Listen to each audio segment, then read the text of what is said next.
There was a time, before there were cars, when the camel was called the ship of the desert, the best way of carrying people and packages across sandy and rocky countryside. What helps make the camel ideal in dry climates is that it needs little water to survive. The hump on its back provides energy when food is hard to find. But given the right diet, camels don't need to drink much H2O, which is ironic, since the new generation of motor vehicles might well depend on it. For water could provide emission-free fuel for the future.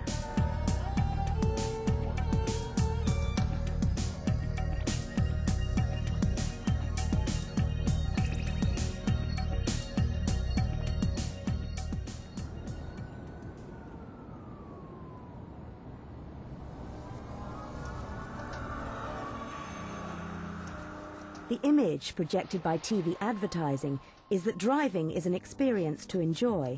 You don't need to see everything to know it's there. No keys, no gear stick, no handbrake. Because BMW believes innovation shouldn't mean complication. While sitting behind the wheel may be luxurious, comfortable, pleasurable, from outside, the picture is different. Cars use petrol or diesel. Petrol and diesel come from oil. Using oil leads to exhaust fumes, and exhaust fumes are said to be contributing to climate change. And what's more, oil is a non-renewable energy source. Once it's used up, there won't be any more, at least for a few million years. Now, you're probably getting tired of watching television programs full of doom and gloom. It seems that adults spend all their time warning about the end of the world as they know it. In fact, they've been doing it for at least 100 years, and probably longer. And yet we're all still here. Isn't it true that for every problem, something always comes up? Over the years, various alternatives to non-renewable energy sources have been tested, but oil still provides the main fuel for road transport. There have been prototype cars using renewable energy sources. Solar-powered cars like this, however, haven't proved to be practical. As for wind power, it seems to have got little further than the beach. And anyway, what happens when the wind drops? Which leaves us with water power. And the record here is good, since water has already been used successfully for transport. Old railway engines were powered by steam from water that was boiled on board. Trouble is, coal was needed to boil the water, and coal is non-renewable. But water could still provide the answer, because the approach now being taken by researchers uses water differently. We're testing for hydrogen today. And the standard test for hydrogen is... Hydrogen is one of the two chemicals that makes up water, and it's also the key to what's being developed. And if the gas that we're testing is really hydrogen, we should be hearing a squeaky kind of a pop.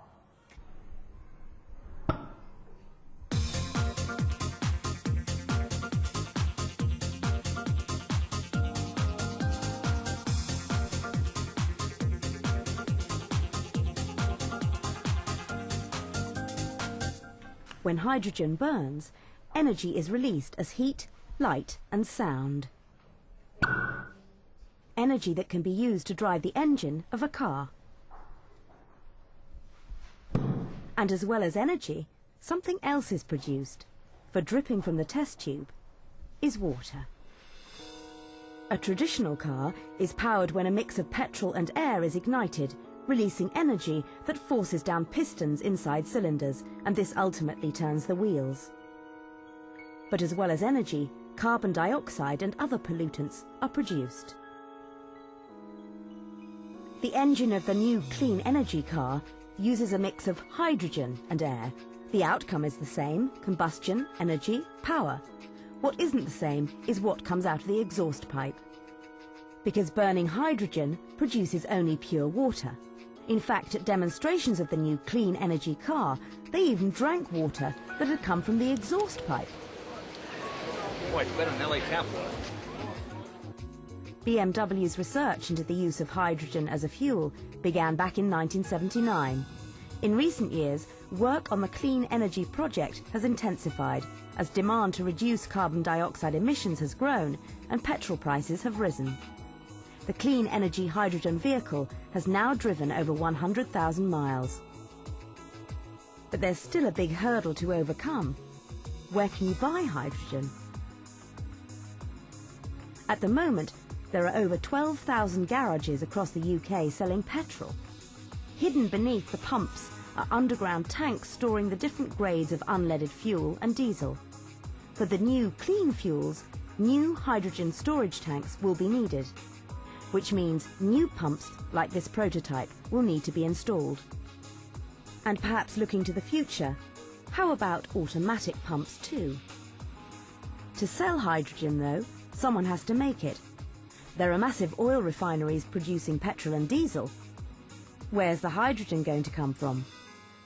We're going to have a look at how water is split up into its two different elements. You know that there are two different... Back in the classroom, there's a way of showing how hydrogen can be made from water. It uses the energy from electricity, and it's known as electrolysis. We've got an electric current going through the water, splitting it up into hydrogen and oxygen. And we've got the little bulb burning over there to just demonstrate that the current is going through the water. The water goes through the middle. The current that makes the bulb glow passes through the water between rods in each column. Electrodes, they're called. On one side, the positive electrode produces oxygen, and from the other, the negative electrode, you get hydrogen. Twice as much hydrogen as oxygen is produced. The split between oxygen atoms and hydrogen atoms are what? Who can remember? What should the split be? 2 to 1, miss. 2 to 1. And so what we'll see is 6 over there and roughly a 12 over there. So basically, you should see the 2 to 1 split in the amount of gas collected on top there. So once it's been produced, the gas can be collected. And how do we know that it's hydrogen? But you don't need complicated equipment to perform electrolysis.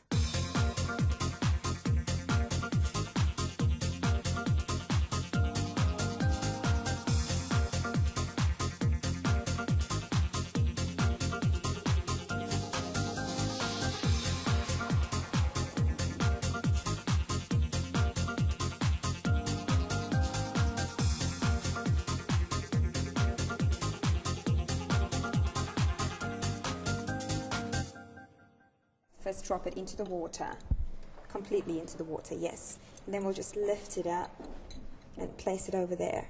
Here, the electricity is passing between electrodes that are made of copper. In an industrial scale process, they would use platinum. But whatever the scale, the principle is the same. Oxygen, produced from the positive electrode, known as the anode. Hydrogen, produced from the negative electrode, known as the cathode. Yeah, you can see all the hydrogen bubbles forming at the bottom there and just moving up the test tube.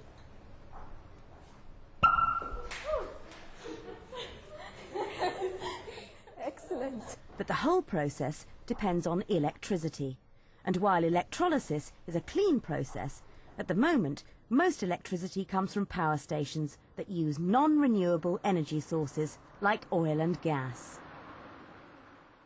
With the new plan, the energy needed to generate electricity for large-scale production of hydrogen could come from solar power. If this becomes a reality, only sun and water will be needed to fuel the car of the future, and water will be the only byproduct, truly clean energy. What is already a reality is this prototype hydrogen-powered car. It looks no different from a petrol or diesel car. The hydrogen is stored in a tank, much as petrol is stored. But there is a difference. The electrical systems of the car don't use a traditional lead battery, but what is known as a fuel cell. It generates electricity by converting hydrogen and oxygen into water. That forces down pistons inside cylinders, and this ultimately turns the wheels. But as well as energy, carbon dioxide and other pollutants are produced. So what are the issues surrounding the use of hydrogen energy? Are they going to be the same as driving, diesel car and petrol car? Are they going to be any difference or anything? Like, they probably want to know if the hydrogen will cost less than the petrol or diesel that they're buying. With anything new, of course, it's going to be expensive in the beginning, but then the price will go down. You know that electricity is needed to actually split water, and somehow we need to generate that electricity to create the hydrogen. What are your thoughts on that? It kind of defeats the point if they make the electricity with fossil fuels, but if they did it using solar power or something else, then that would be great, because then it'd save the environment. I think it's an investment as well, kind of, for yourself, for your car, but as well for the kind of world. Yeah, the world and the environment. What's going to happen to other factories that produce, petrols and diesels? Oil is a fossil fuel, and it's not going to last forever.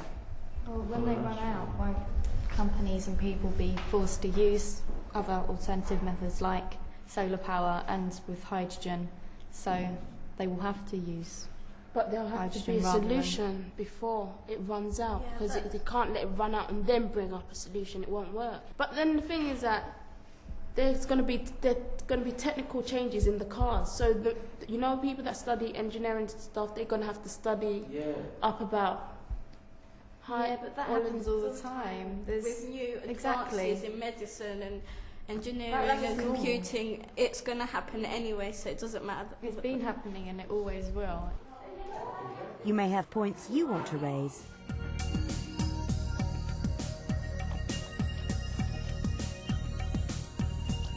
BMW has committed itself to hydrogen technology.